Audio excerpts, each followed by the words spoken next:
Welcome to the Cookies and Coffee podcast. My name is Cale Owen. And my name is Maggie Owen. I am the VP of Operations and Cale is the CEO. And together we run 2 8-figure businesses and we are in the middle of building a startup.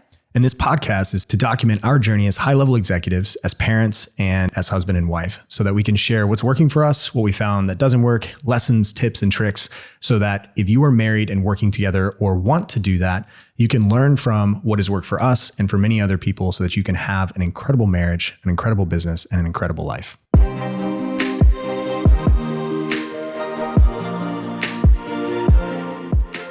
All right, welcome back to the podcast.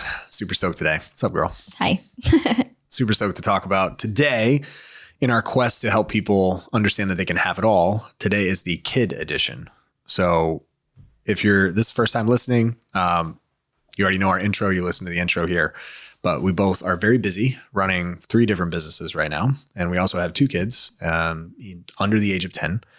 And today we're going to talk a little bit about kind of what it was like raising them early on, and also still kind of struggling and in the middle of struggle in business and life and everything else. But it is possible to be able to have an exceptional job or business, work together, be in shape, have money, and be able to raise kids. Yes. It is possible to do it all. And more importantly, throughout all of that and the mainstay through that, the anchor is the relationship, having an exceptional relationship. You can have it all. And I can still have time to golf and do those things. And you can still have time to do whatever it is that you like to do. Like get your hair done, nails done, massages, all that stuff, which I get as well now, massages. I was like, you do all the same things I do.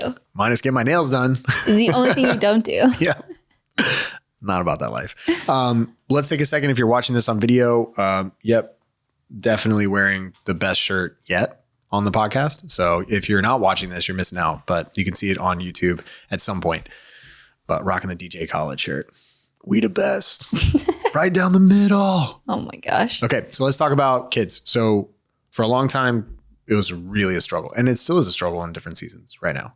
Yeah. You go through different seasons as parents, obviously, because your kids, they're babies and then they're toddlers and then they're going to school. And so I think there's always there's different stages that they go through, and each stage is really great, but also each stage has, struggles and its own hardships to work through. I distinctly remember, our daughter was probably, a couple months old, maybe like 8 to 12 weeks old. And somebody asked us, oh my God, like in a very sincere way, like, oh my gosh, can you remember what life was like before them? And they had already had 2 kids and they were just like, I can't even imagine what my life was like before we had kids. And I remember for a long time, even after our second was born, being like, I can 100% remember what my life was like before kids. And I actually really liked my life before we had kids. And I remember feeling so guilty about that early on of like, wow, I can remember what it was like. And I actually enjoyed it more than what I'm going through right now. All day. Yeah. I can still remember what my life was like before kids. I am a little less like that, which I think is natural. Just, women tend to be more nurturing and caring, just how, our DNA is. But I can still remember it, but I'm at a point now where I do enjoy having kids more now than we did previously. But it was hard and it was a struggle because we'd see these families and they were just like so excited to be parents and so excited to have kids. And I don't think enough people talk about the struggles of the day-to-day of like how hard it is when they're really little and they're just crying all the time and they don't sleep. And you're also supposed to be like, we were trying to run a business. Like we had our first, I can't remember, I think Rosie was probably a year and a half when we started with Gym Launch. No, she was 2. She was born June. Oh, no, you're right. Almost 2. 2015. So yeah, she was almost 2. Almost 2. Yeah. Yeah. So there you go. It was hard, right? And like she was maybe just starting to sleep. We were trying to run a business, get it off the ground. We started growing. And then I found out I'm pregnant with our second. It was just like a whirlwind of like, we're just getting out of the sleep deprived stage and we're about to go into it again. Plus we're also really busy now with a business that's actually growing. We're seeing, a little bit of success and trying to continue to grow and get better. And now it almost felt like at the time the kids were a burden to where we were trying to go, which like sounds so bad to say, but at the time that's definitely how it felt. That's how I felt for the first probably 4 or 5 years total combined of having kids. Because Jackson would have been, it wasn't really until he was really 3 or 4 that I felt like I was connected to them more, and it was starting to be So like more the fun. last year. 3, I would say 3. So the last 2 years have been fun. I think it's, I definitely agree that I felt like it was a burden for sure. And for me, my focus was my biggest thing for me, and the way that I justified this in my mind, which isn't right, but it just is. I guess it doesn't make it wrong, because I still showed up every day, still was a phenomenal, or tried to be, not a phenomenal father, tried to be a great father for them. But at the same time, I'm thinking we don't have a lot of money early on. I'm trying to figure out with you how to grow the business. It's something we've never done before. Yeah, never done before. So context here real quick. Our daughter was born in 2015. She almost died when she was born. Extremely traumatic experience for you and Rose. Then, for the first year of her life, living in a 1-bedroom studio. Not even a bedroom, just the full studio. Just no the doors. Full open studio. We took doors and we put hinges on 3 different doors and kind of blocked off a little section for her and her bassinet. That was it. And her crib. And for the first year, she woke up every 3 hours, minimum, every night for her first year. Like, we didn't get a day off on any of those. Yep. And I was waking up at 4 o'clock to go into the gym, not sleeping much. You're not sleeping much. You're having to bartend. Your father-in-law, thank goodness your parents are close by, because we didn't have enough money to afford daycare. So we couldn't even take her to daycare. So your dad watched her during the day. And then whenever you got off, you watched her. And then I'm at the gym morning early, not much happening during the day. And then I'm at night, which are the times when you're running a gym.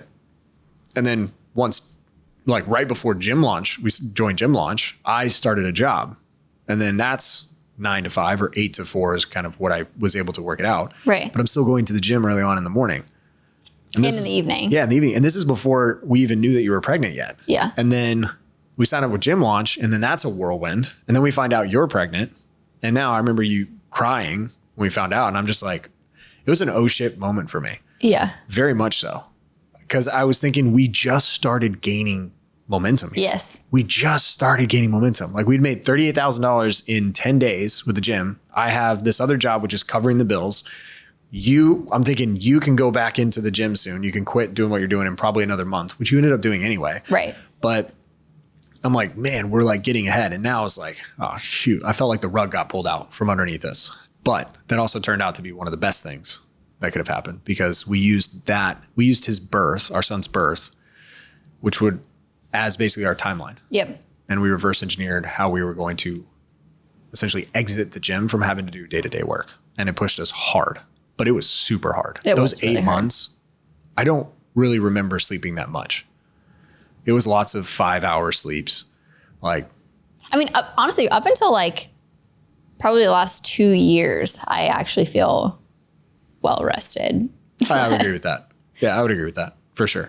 Because I mean, even when we moved to Colorado for a short stint, we're still grinding, because I was a sales manager at the time. Yeah. And then you lots just of late started. Nights, lots of early mornings. Yeah, you started as the director of customer support for Prestige Labs. Mm-hmm. We both were now full-time with Gym Launch, and we sold our gym in 2019. That was kind of the first time where we had one thing off our plate. Yes. Where before we had so many things we were trying to balance. And when we sold it in 2019, that was off our plate. So we could go all in on Gym Launch and Prestige Labs at the time together. But then we have the kids. But that also happened when we decided to take ourselves to Colorado, which was a great experience. Phenomenal. It was. It definitely like pushed us to have family time together. Without a doubt. And because we didn't have your parents around. We didn't have anyone to help. No support. Yeah. I mean, honestly, Rosie, the first probably 2 years, almost even 3 years of Rosie's life, my parents helped raise her because we were so busy and needing to make money and just getting by.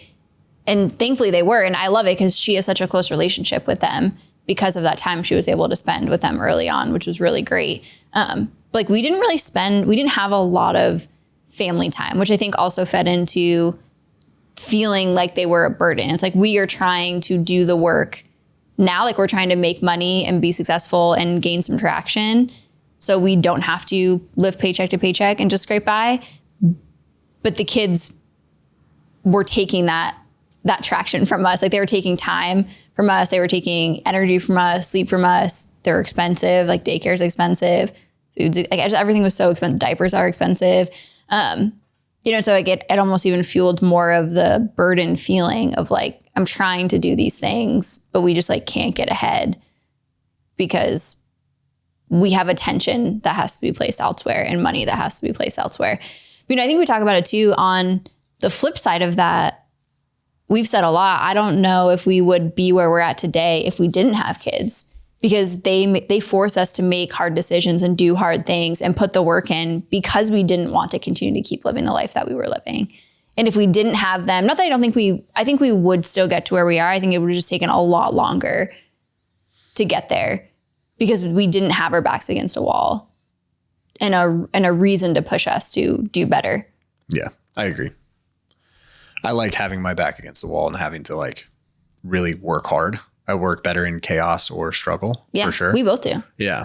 And we're definitely wartime leaders because I get super sidetracked when everything's nice and easy and I start breaking things. Yeah. So I do remember with the kids, the hardest part for me during that time frame, and I'm curious if anybody else feels this way, if you're listening, if you're an entrepreneur, you start getting into momentum during just a small task or multiple tasks, and you start checking things off your list and you start doing things that put you in momentum, and then the kids happen. And it's just on an everyday occurrence, these small little things where I'm like, man, I got this great idea. I'm going to work through this. I'm going to build this out and we're going to launch this. We're going to do this. And it slows down everything and it breaks momentum. That was for me the most frustrating part and led to a lot of internal resentment because I'm like, man, I can get this done. We can knock this forward. We can gain a lot of traction. We can start making more sales. We can implement this new thing. We can launch this new service, whatever it might be. Mm-hmm. And each one of those things requires lots of different tiny tasks in order to make that happen. And when you're trying to build that out, but then your kid's crying or your kid needs attention, like I have to give them attention. But I also wanted to be back working at the same time. And it took a while, really just the last 2 years where I've just been, no, I'll set it aside. I'll get to it when I need to. And I need to focus on the kids. Yeah. How did you get to that point? I realized that I was actually wasting a lot more time than I thought. I thought I was doing work when it was a lot of busy work and it wasn't truly meaningful work. Yeah. And I realized that I could have it all. And that in order to have it all, it wasn't to work more, it was to work better and smarter. Yes. And that I didn't have to work 12 hours a day. I can, and I love working 12 hours a day. It's great. When I get a big project, it's super fun. Like GymCon, super fun. But it's not reasonable for you or the kids, for their dad to just be working 12 hours a day when I don't have to, because I can work smarter. I can work more efficient. I can be more focused on the time that I do have so that you don't have to be the brunt and the kids don't have to be the brunt of that. Meaning if you're an entrepreneur, and this is really good for guys, very specific for guys. I expanded because I was like, I'm just going to keep working and I work from home. I can just go pop on my computer real quick at the end of the day and I can go work more. And what that caused me to do is waste or not take advantage of the time I had during the workday when the kids were at daycare and get as much meaningful work done as possible, because I could do a side project or I could get distracted or I could do this. And then when the kids came home, instead of putting the focus on them and spending time with them and spending time with you and doing family time, I would be like, cool, I'm just going to go work a little bit. And then I'd be off on the computer and then everyone's frustrated. Yep. I'm frustrated because it's very hard to work with little kids around. You're frustrated because you're like, we need to have family time. And the kids are frustrated because their dad's not available to them. Yep. And it wasn't an everyday occurrence, but I did learn very quickly that I need to become much better with my attention management. Yeah. I think what's the saying? If you want something done, give it to a busy person. Yeah. I think we learned that, or, I always kind of knew it, but I really felt it, I think, and understood it when our backs were against the wall of like, how are we going to prioritize our relationship? How are we going to prioritize our family time? How are we going to get everything that needs to be done in the business? But I found that I've gotten the most work done and I've pushed the most things forward when I'm busy and when I have a lot going on, because it forces us to prioritize, or force me to prioritize where our focus and attention was. It helped me as a leader. For sure. Without a doubt, in all areas, leader in the household and leader in business, especially because it made me really understand what I should say yes to and what I should say no to. Yeah. And I realized that I should say no to a lot more things. And then I need to stop lying to myself that I can handle everything and I can do all these different side projects or these different other things that come up, initiatives, and really truly focus on the things that are going to move the needle forward in the business and in life. Yeah. I think when you're I don't say a smaller entrepreneur, but like your business is a smaller, let's say $1, 2, maybe $3 million a year. Most of the time, the leader in that business is the one doing all of the things. So like early on for us with the gym, like you and I were doing all the things. Like we were the visionaries and the doers. Like, yes, we had people coaching classes, but you and I were responsible for building out everything else within the business of running sales, running marketing, making sure we continue to grow, the retention efforts within the gym. Like we owned all of it, with a little bit of help from people, from coaches of the doing aspect. But as far as like the vision and like the high level tactical things, you and I were responsible for it. So, and sometimes I feel like it's harder in those instances because you can be more distracted, because you can like test things out and tinker with things because you don't have a team that you're having to like get bought in behind you. You can just take an idea and run with it. And I think as we've stepped into the roles that we have now within the Gains portfolio of Gym Launch and Prestige and gymowners.com, we have a big team. We have 70 plus employees and we're running 2 8-figure businesses. We're building another one. And it forces like, you can't just decide you want to do something one day and it's going to roll out tomorrow. Like you can't sit back and do all of the work because there's a team behind it.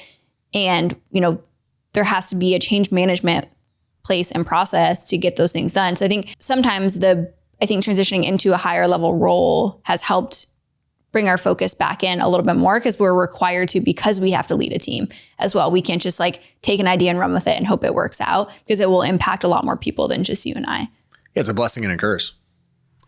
Because at least for me, I hate it because when I want to run with something, I want to run with something and I want to do it. And it's very frustrating, but it's also a blessing because those checks and balances are in place for a reason. Yeah. And we have a lot more time to spend with our family now than we did before. And it's not because we have less work to do. Mm-hmm. I would say that we're busier than ever. It's simply because we have decided what we're going to work on. And we say no to the things that we don't need to work on and what's important. And then we also, again, you talk about the team. We have an incredible team. And we have a team that can handle so many different things. Yep. And that comes with time. And it also comes with being someone that is worthy of being followed. Yep. And that's something that we constantly are trying to measure up at. And I think for me, like I always feel like I'm failing in that. But the same thing crosses over to being a leader in the household and being a leader with the kids. Yep. Constantly. I think someone asked me this on a call I did the other day, Logan Manzanares, and he's an OG in Gym Launch, phenomenal human being. If you need to build a cleaning business, you should reach out to him for sure. But I did a call with his group and someone asked about how do you handle, I'm a mom, I think she had 2 or 3 kids and I'm trying to build this. How do I manage to do this while not feeling like I can't do it all because the kids are taking my attention or all this stuff? And like basically, how do you build a business with kids? And my answer, and I'm curious what your thoughts would be. I think it's the same. My answer was you have to be okay. Number one, you can't judge yourself. You need to stop judging yourself. And you need to be okay with understanding that you may have to go a little bit slower than someone else who doesn't have kids. Mm. But when you are successful, your story will be better than the person who doesn't have kids. And you can't use them as an excuse to not win. You can use them as part of your story, as the reason why you were able to do it, but you can't use them as a reason why you weren't. Because there's tons of people that are. And I said that you need to be okay with taking, if it takes a little bit longer, because there's going to be those days where you are working on a project and then your kids need you and you have to drop everything, and you should, to be with them and to take care of them because you are their mom. But that means you're going to be frustrated because you're going to be like, man, I could have been working on this or I could have been doing this because we lived it. Yeah. Like we lived it. We still live it today. We'll have a busy day, and just so happens that our kids get sick on a Monday when we have all our meetings on Mondays. Yeah. And it just is what it is. And we have to deal with it. And you have to be willing and able to not judge yourself and think that you're a failure just because you're not able to do all the things that someone who doesn't have kids can do. Yep. and it's okay. Yeah. It might take a day or 2 days or a week longer to get something done, but it's not worth feeling the guilt and the resentment towards the kids who have no idea what you're trying to do. At least, it depends how old they are, but to them, they just need you in that moment. And that's first and foremost. Like, we've always said that, like, our relationship comes first, and then our family, and then everything else that we do. And all the decisions we make are going to make sure it leads up to what our goals are. That's the most important part that you just talked about in this entire session. That right there is the hierarchy of priorities. Yeah.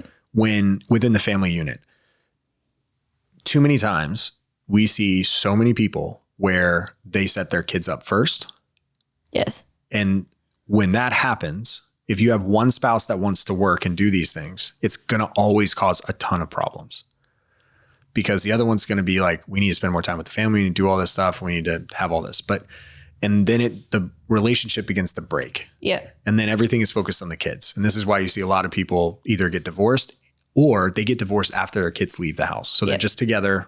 Just for the kids. Just for the kids. And it's dumb. Just for show. Just for show. And your kids know. So they already know. Yeah. Right. So I'm not saying you need to get divorced. Try to work. You should try to fix it. You should try to solve it. But for us, if the marriage is right, then everything else is good and golden. And the reason I bring that up now is because we never took our resentment out on our kids, like their resentment for them. Yeah, there are times when we had a shorter fuse and we were a little bit more impatient, but we never, ever said anything or did anything that would cause them to think that they should be resented ever.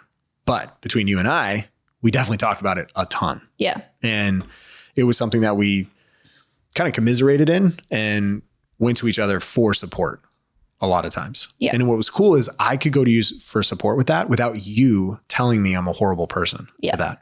And that's key. That's why it goes back to, like, we were right together. And if we weren't, I would never be able to confide in you, because I would go to you and you would judge me. Yeah. If I felt that way. If you're like, no, like, that's terrible. How could you think like that? Yeah.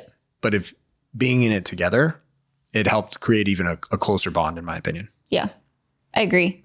I think it also depends, I think, on how the age your kids are at too. Like, we've talked about this too. Like, we're really blessed to have had the kids younger, like when they were younger, when we were going through our like massive growth stage. Not that we're still not continuing to grow, but like the really early stages of it, they were young enough where like they don't remember, being like 0 to 3. They don't remember us working mornings, working when they're, watching cartoons. We're sitting on the couch working. Like, we grinded really hard when they were very little, where they don't remember it, versus like if we were trying to do that now, it would be much more difficult, because they know they want your attention. They're going to remember if we weren't present with them at these times. And so I also think it depends, like if you're building a business and you're in it, of like what age, what season are your kids in right now? Because if they're really young and little, it might be worth just grinding. If you have a support system or family, like utilizing them to watch them more often, like really being a little bit more distracted when they're younger, because honestly, they're not going to remember if you were present or there. Like, they're going to remember that they were fed and changed and,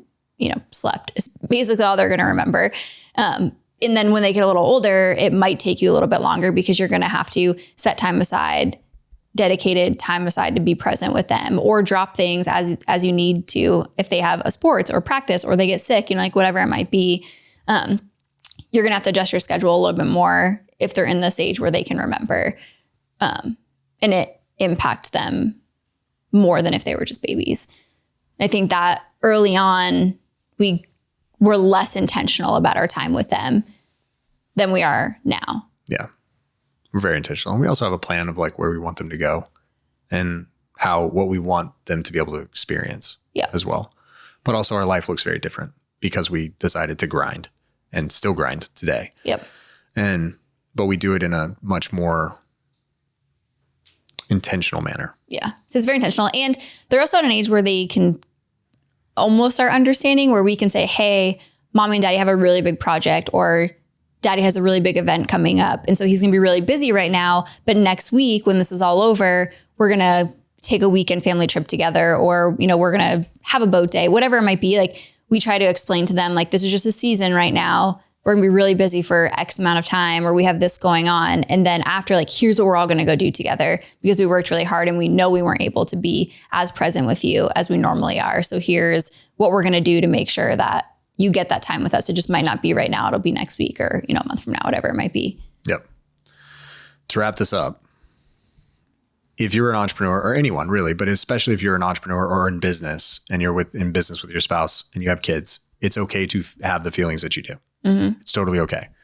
What you need to do is really make sure that together you understand where it is. And this is for anyone that's listening to this and your spouse does not work with you and struggles to understand this. It might be worth sharing this podcast with them to have them listen to this just so that you can confide in them. Now, you still need to show up and you still need to make sure that you are showing up for your family and doing what's needed, especially men. Make sure you're doing that because it's very easy to get caught up in work.